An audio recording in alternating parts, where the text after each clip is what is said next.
तो इसमें हम लिए गए हैं। अब कहता है पीएम यानी कैच महावान्यवादी। इसमें मंत्रियों को सूचित संबंधी सिफारिश और राष्ट्रपति को भेजा जाता है।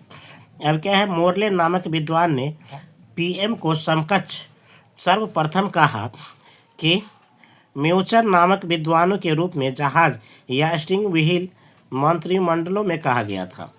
इसमें कहता है बिना संसद के सदस्य कोई भी 6 माह तक मंत्रिपरिषद में रह सकता है और 6 माह के भीतर संसद सहायता लेंगे। ठीक है, अगला क्या कहता है, अब देखिए उप प्रधानमंत्री पर चर्चा है। चर्चा किस पर है?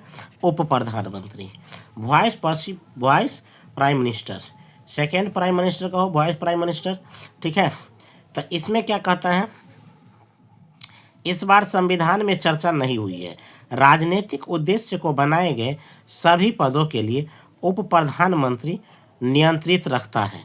ठीक है, और यह प्रधानमंत्री नहीं बल्कि गृह मंत्री देश के नियंत्रण रखता है। देश में क्या हालत बन रही है उस सारे जिम्मेदार कौन रखेंगे? गृह मंत्री। ठीक है, अब तक 7 प्रधानमंत्री उप प्रधानमंत्री बने, मात्र प्रधानमंत्री कितने और उप प्रधानमंत्री 7 वो है।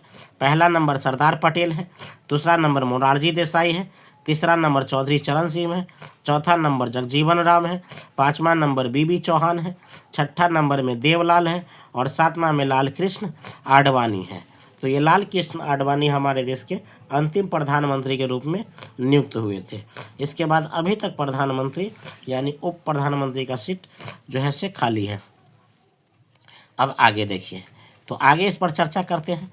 अब क्या कहता है, महान्यवादी यानी ऑस्ट्रोनोमी, क्या है? ऑस्ट्रोनॉमी जनरल, इस पर चर्चा अनुच्छेद 76 में किया गया है। अनुच्छेद 76 में यह केंद्र सरकार के सर्वप्रथम विधि आधुनिक कानून के सलाहकार होते हैं। अब कहता है संसद नहीं होता तो कार्यवाही में भाग लेता और यह मतदान नहीं कर सकता। ठीक है, यह पूर्वकालिका यानी 5 वर्ष के लिए है, नहीं होती है, बल्कि यह राष्ट्रपति को पसंद पर्यंत में होता है, जिस कारण यह निजी व्यक्तियों को मुकदमा लड़ सकता है। इन्हें वेतन संचित निधि से नहीं मिलता है, बल्कि यह प्रधानमंत्री कोष से दिया जाता है।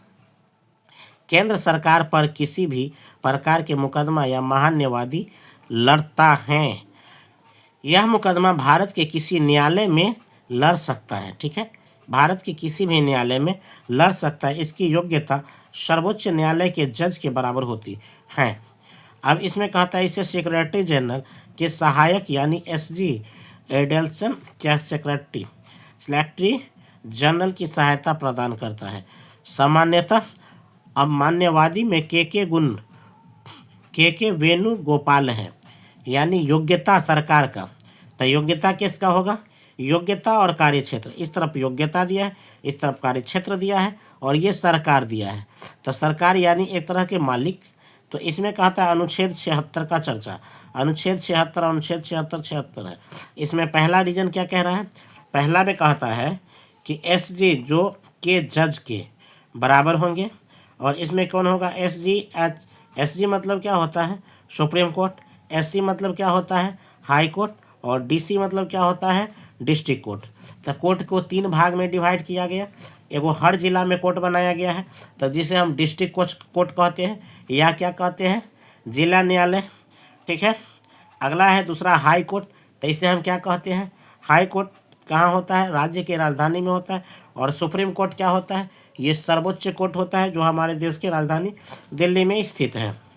अब कहते हैं, देखिए एसजी का मतलब क्या हो गया? सर्वोच्च न्यायालय का सर्वोच्च कोर्ट।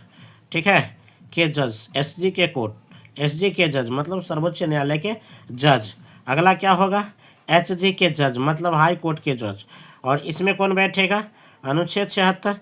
तो इसमें क्या कहता है? डीजी कोर्ट मतलब डिस्ट्रिक्ट के कोर्ट बैठेंगे। अब कहता है अनुच्छेद 76 में एसजी पहले आएंगे, फिर कौन आएगा? एचजी। तीनों स्थिति में डिस्ट्रिक्ट कोर्ट पीछे होगा और हाई कोर्ट बीच में होगा, सर्वोच्च होगा, सुप्रीम कोर्ट हो जाएंगे। तो अनुच्छेद किस में कहा गया है? इसमें 1976 में लिया गया है। अब आगे देखिए, ये कोड पर चर्चा है। अब कह लेते हैं इस कोड के बाद बारीकी से हम थोड़ा इसे भी देख लेते हैं। देखिए, तो अनुच्छेद 76 और 77 दोनों पर हम क्या करेंगे, अब विचार कर लेते हैं एक बार, ठीक है। तो अब इसमें कौन कोर्ट कहा गया, हाई कोर्ट के जज है और डिस्ट्रिक्ट कोर्ट के जज, ये तीनों जज में चर्चा है। अब कहता है अनुच्छेद की क्रिया, ये सरकार के द्वारा संचालन और जज को संचालित किया जाता है। इसमें क्या किया गया है, तो इसमें केंद्र सरकार के संचालन करने की चर्चा जज के भिन्न मंत्रालय द्वारा किया जाता है। और इसमें कहता है पीएम कर्तव्य और संचार कार्यवाही होता है और जज के उपदेशक होते हैं, ठीक है। अब इसमें क्या कहता है, आगे देखिए, आगे और भी चर्चा इसमें की गई है, तो हम अब इस पे चर्चा कर लेते हैं। देखिए, ये क्या कह रहा है, संसद अनुच्छेद 78 में कहता है संसद भवन निर्माण या एडविन लुटियंस केविड ने क्या किया था, पार्लियामेंट शब्द का फ्रांस से लिया है, ठीक है। और इसमें कहा है कि संसद की जननी यूके है। संसद के जननी कौन है, यूके है। संसद को 3 अंग में बांटा है, पहला लोकसभा, राज्यसभा और राष्ट्रपति, इसके अधीन बांटा है। संसद के 2 सदन होते हैं, एक होता है लोकसभा, दूसरा होता है राज्यसभा। यानी संसद के राष्ट्रीय स्तर की समझौता किसी भी राज्य में लागू कर सकता है। इसके बिना राज्य की अनुमति या संसद के बिना जनरल लॉ यानी कहलाता है। विदेशी जनरल के बारे में हॉल की भी भाषण देते हुए संविधान अनुच्छेद के लिए क्या कहता है, सेंट्रल हॉल की बैठक रखती है जिसमें 1000 आदमी के बैठने की सुविधा प्रदान की जाती है। अब इसे 2 बनाया गया है। सेंट्रल में 2 हॉल बनाया जाता है, एगो राज्यसभा के लिए, एगो लोकसभा के लिए। लोकसभा में 545 सदस्य होते हैं जबकि राज्यसभा में 245 सदस्य होते हैं। यह 1927 में बनना शुरू हुआ था। अब कहते हैं राज्यसभा। देखिए, राज्यसभा इसमें विघटन नहीं हो सकता है जिसके कारण अस्थाई या उच्च सदन कह जाएंगे। इस कारण जनता भाग नहीं लेती है और प्रत्यक्ष मतदान कहे जाते हैं। इस मंत्रिमंडल की बैठक के लिए बहुमत पद में पीएम बनाता है और इसे अद्वितीय सदन भी कहते हैं। किसी भी राज्य की शक्ति किसी भी राज्य के राज्यसभा में चुनाव लड़ सकता है। मनमोहन सिंह ने पंजाब व आसाम चुनाव लड़े थे। इसमें राज्यसभा के अनुच्छेद 30 से लेकर अनुच्छेद 80 तक ये चर्चा है। राष्ट्रपति के 12 सदस्य को मनोनीत कर देते हैं। इसे विज्ञान के साहित्य क्षेत्र में अच्छे कार्य करते हैं। राज्यसभा के सदस्यों का कार्यकाल 6 वर्ष का होता है, किंतु इसे सभी सदस्य निर्वाचित एक ही बार नहीं होता बल्कि प्रत्येक वर्ष 1/3 निर्वाचित होते हैं। राज्यसभा 6 वर्ष और 2 वर्ष के चुनाव के लिए यानी 1/3 सदस्य होती है। 1/3 सदस्य 1/3 सदस्य को बांटा गया है। अब देखिए, 2010 में 2 वर्ष के लिए, 12 में 2 वर्ष और 14 में दिया गया है, ठीक है। इसके बाद कहता है 2016, देखिए 2016 2 वर्ष, 18 2 वर्ष और 20 2 वर्ष के लिए है। राज्यसभा अधिकतम 250 सदस्य होते हैं जिससे पीओके पाकिस्तान पर कब्जा यानी करने की संख्या 245 है। निर्वाचित सदस्य की संख्या 245 यानी 233 के अनुच्छेद। अब कहता संविधान राज्य के सदस्य को बनाने की योग्यता रखता है। तो ये हमारा क्या हो गया, आज हम राज्यसभा सीट तक चर्चा किए हैं और अनुच्छेद 78 तक ये आपका पूरा तैयार हुआ है। तो अनुच्छेद हमने क्या किया, अनुच्छेद 68 से लेकर 78 तक की इसमें चर्चा किया है। और इस चर्चा को क्या करिए, आप बारीकी से मेरे साथ 2 बार 3 बार इसे रिवाइज करिए। हाँ, किताब और उपलब्ध करके, किताब पढ़ने में क्या होता है, थोड़ा सा दिमाग हम लोग को ज़्यादा यूज करना पड़ता है। और ऐसे आप सिर्फ ऐसे पढ़ने के लिए आपको वीडियो देखते हैं तो मनोरंजन के साथ ही साथ आपको क्या हो जाता है, पढ़ाई हो जाता है, जिससे आपका इम्प्रेशन भी बना रहता है। और इस पर क्या करिए, आप चर्चा में लेते के समय जब भी पढ़ाई कीजिए तो इंडियन मैप आप अपने पास ज़रूर रखिए। पढ़ाई करने के लिए सबसे बेस्ट हथियार होता है, आप इंडियन मैप रख लीजिए या बिहार का मैप लिख लीजिए। ये दोनों मैप आपके लिए बहुत हेल्पफुल होने वाला है। तो तब तक के लिए से हम आगे आज पढ़ रहे हैं। अनुच्छेद 5 के 52 से लेकर के 67 तक मैंने करवा चुका है। और अब क्या है, ये आपका आगे का अध्याय, आगे का आर्टिकल यानी अनुच्छेद 68 से आगे। तो ये क्या कहता है, देखिए इसमें कहा गया है कि अनुच्छेद 68 में राष्ट्रपति के चुनाव शीघ्र कराने की चर्चा है। राष्ट्रपति का चुनाव शीघ्र कराने की चर्चा है, अर्थात इसमें निश्चित समय नहीं दिया गया है। राष्ट्रपति को जितना जल्दी हो सके चुनाव करवा लेंगे, लेकिन कोई निश्चित समय होता है ना, एक तारीख, वो तारीख इसमें चर्चा मेंशन नहीं किया गया है। अब कहता है अनुच्छेद 69 में राष्ट्रपति को शपथ दिलाने के कार्य, राष्ट्रपति को शपथ दिलाने का कार्य राष्ट्रपति खुद ही करेगा। कौन करेंगे? राष्ट्रपति ही करेंगे। शपथ दिलाने का कार्य राष्ट्रपति खुद करते हैं, ठीक है।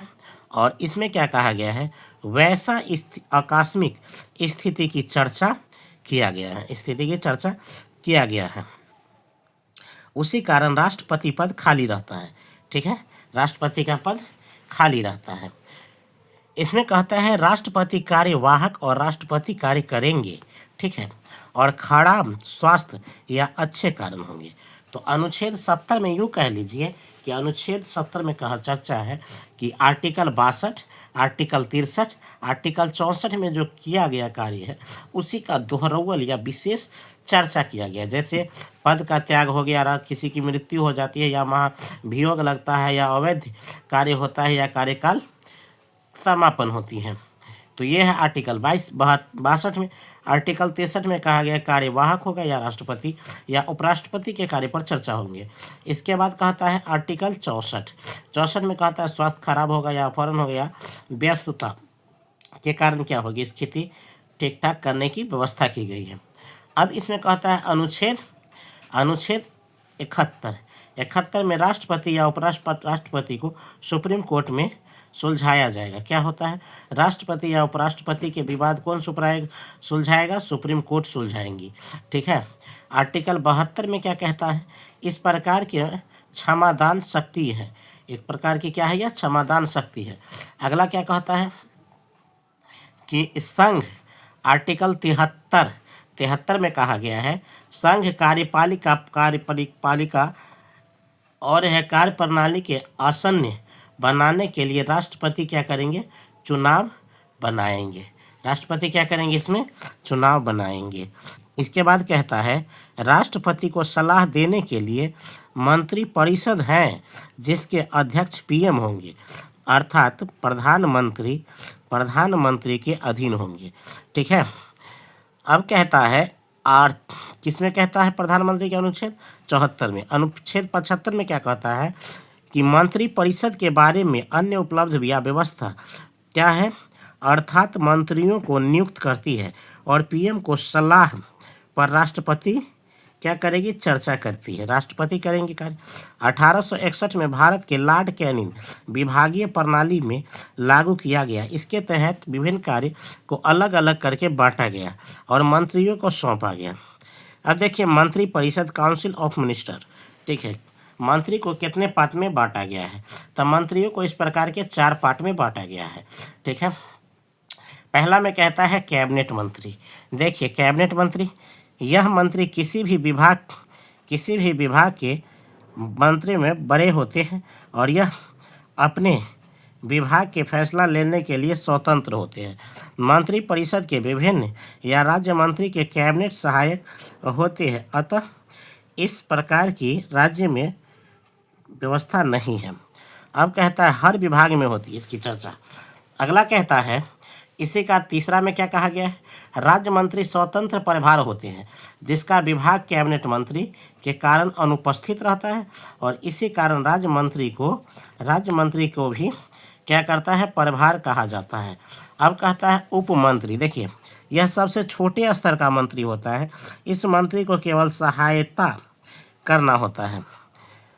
अब कहता है मंत्रिमंडल ऑफ डिस्कस किया गया, मंत्रिमंडलों में क्या क्या डिस्कस होती है। उच्च मंत्रियों को भाग लेते हैं कैबिनेट मंत्री, राज्य मंत्री प्रभार होते हैं। मंत्री शब्द का सर्वप्रथम प्रयोग 352 किया गया है। कब कहाँ किया गया है, 352 में इसका प्रयोग किया गया है। अब मंत्रिपरिषद के अध्यक्ष तो सुप्रीम कैबिनेट अर्थशास्त्री संस्थानों के लिए योजना के अनुसार सौंप दिया जाता है। और क्या कहता है, किचन कैबिनेट मंत्रियों के लिए संघ संबंधी में क्या करता है, क्रिएट किया जाता है, इसे क्रिएट किया गया है। अब इसमें आगे क्या कहा है, देखिए आगे क्या क्या पर चर्चा किया गया है, तो इस टॉपिक पर हम आगे और चर्चा करते हैं। देखिए ये टॉपिक में और आगे बताया गया है, गहराई से या डीपली बताया है, ठीक है। तो हम इसे डीपली फिर से और आगे देखते हैं। आगे इसमें क्या चर्चा है, इसमें कहा गया है काउंसिल ऑफ मिनिस्टर, मिनिस्टर के पार्ट कितने पार्ट में काउंसिल किया गया है। पहला है कैबिनेट मंत्री होगा, दूसरा है राज्य मंत्री होगा, और तीसरा का है राज्य मंत्री, स्वास्थ्य मंत्री प्रभार होंगे और उप मंत्री होंगे। तो ये काउंसिलिंग ऑफ मिनिस्टर है। इसके बाद group of minister, ministry group कौन कौन है, एक कैबिनेट मंत्री, एगो स्वतंत्र प्रभार मंत्री है, प्रभार मंत्री। अब आगे देखिए, तो आगे कहता है मंत्रिपरिषद विभाग के लिए पीएम की इच्छा अनुसार ही कार्य करेंगे और इसमें लोकसभा कैबिनेट उत्तरदायी होंगे। मंत्रियों के लिए बैठक की जाती है और मतदान के समय में मतदान चला सकते हैं। अगला कहता है मंत्री के स्वरूप राष्ट्रपति उत्तरदायी होता है। इसके उत्तरदायी कौन होते हैं, राष्ट्रपति होते हैं। प्रधानमंत्री, अब क्या कहता है, मंत्रिपरिषद के अध्यक्ष, अध्यक्ष कौन होंगे इसके, तो मंत्रिपरिषद के अध्यक्ष जो होता है वो पीएम होता है। पीएम के मृत्यु या त्याग पत्र के पश्चात मंत्रिपरिषद भंग हो जाती है, ठीक है। अगर हमारे देश के कोई प्रधानमंत्री है और अचानक पद पर रहते हुए उनकी निधन हो जाती है तो वो क्या हो जाता है, कैबिनेट या मंत्रिपरिषद वह भंग हो जाता है। अब तक एक बार देखा गया है जो लाल बहादुर शास्त्री को पदभार पर होते हुए भी उनकी निधन हो गई थी। अगला है मंत्रिपरिषद को भंग किया जाता है किसके द्वारा, जब उनकी आकस्मिक कोई घटना हो जाए, इस स्थिति में। अब कहता है इस स्थिति के कारण लोकसभा भंग नहीं होता, अर्थात दोबारा चुनाव नहीं होगा। इस स्थिति में पदभार के रूप में उसके उप प्रधानमंत्री को दिया जाता है। अगला कहता है दोबारा चुनाव होगा, लेकिन अगर दोबारा चुनाव होगा तो 273 सीट कम से कम उसको लाने होंगे। अगर नहीं लाएंगे 273 सीट तो फिर वह प्रधानमंत्री के दावेदार नहीं होंगे। और 273 सीट, या इसमें आप क्या कहते हैं कि इसमें गठबंधन की चर्चा किया गया है कि अगर 273 सीट बहुमत में न प्राप्त होगा ना तो गठबंधन करके वह बना सकता है। जैसे बीजेपी के नेतृत्व में सरकार, गठबंधन सरकार बनाया गया, जिसे क्या कहा गया, नेशनल डेमोक्रेटिक एयरलाइंस, मतलब राष्ट्रीय जनतांत्रिक गठबंधन। क्या बना है, नेशनल डेमोक्रेटिक एलायंस, मतलब राष्ट्रीय जनतांत्रिक गठबंधन, जिसमें बहुत सारे पार्टी मिलके आया था। शिवसेना महाराष्ट्र का, अकाली दल पंजाब का, जदयू बिहार से, लोजपा भी बिहार से गया था, ठीक है। एनडीए 2014 में 19 गो और एनडीए 2019 में कितना, 24 गो ठीक प्राप्त किया था। इसके बाद अनट्रेड प्रोसेसिंग एयरलाइंस, मतलब राष्ट्रीय प्रगतिशील गठबंधन प्रसंग। और कहता है कांग्रेस के नेतृत्व में बनाया गया यूपीए कहलाता है। कांग्रेस को कितना, तो बीएसपी, कांग्रेस में सपा है, सपा है, और क्या है, आरजेडी बिहार में है। ये किसके नेतृत्व में, आरजेडी कांग्रेस के नेतृत्व में है वर्तमान में। कब का चुनाव में, 19 के चुनाव में, ठीक है, 2014 में और 2019 में। अब क्या कहता है देखिए, तो इसके बाद कहता है सीट पदों में 2004 से लेकर 2009 तक चला। इसके बाद कहता है 2009 से लेकर 14 तक, और इसके बाद एनडीए अलावा गठबंधन का तीसरा मोर्चा दिया गया है। अब प्रधानमंत्रियों के शक्ति अयोग्य राष्ट्रपति परिषद में कार्य मंत्री परिषदों के द्वारा चर्चा में किया गया है, ठीक है। इसे क्या किया गया है, मंत्री परिषदों के द्वारा चर्चा में लाया गया है। अब इसे आगे देखिए, तो हम आगे इसको देखेंगे, इस प्रकार है। ये देखिए क्या कहता है, अलावा इसमें लिया गया है। तो ये देखिए यूपी के लिए 2004 से लेकर 9 तक है, पीए के लिए 9 से 14 तक दिया गया है। अब यूपीए या एनडीए के अलावा नया गठबंधन का तीसरा मोर्चा बनाया है। अब इसमें कहता है कि ये योजना आयोग राष्ट्रपति विकास के लिए राष्ट्रीय एकता परिषद या मंत्रिपरिषद के चुनाव को राष्ट्रीय एकता परिषद के लिए क्या करते हैं, मंत्रिपरिषद के अध्यक्ष को नियुक्त करते हैं। मंत्रिपरिषद के ये नियुक्त को भी क्या करेंगे, इसके अध्यक्षता इसे प्रदान करते हैं। तो ये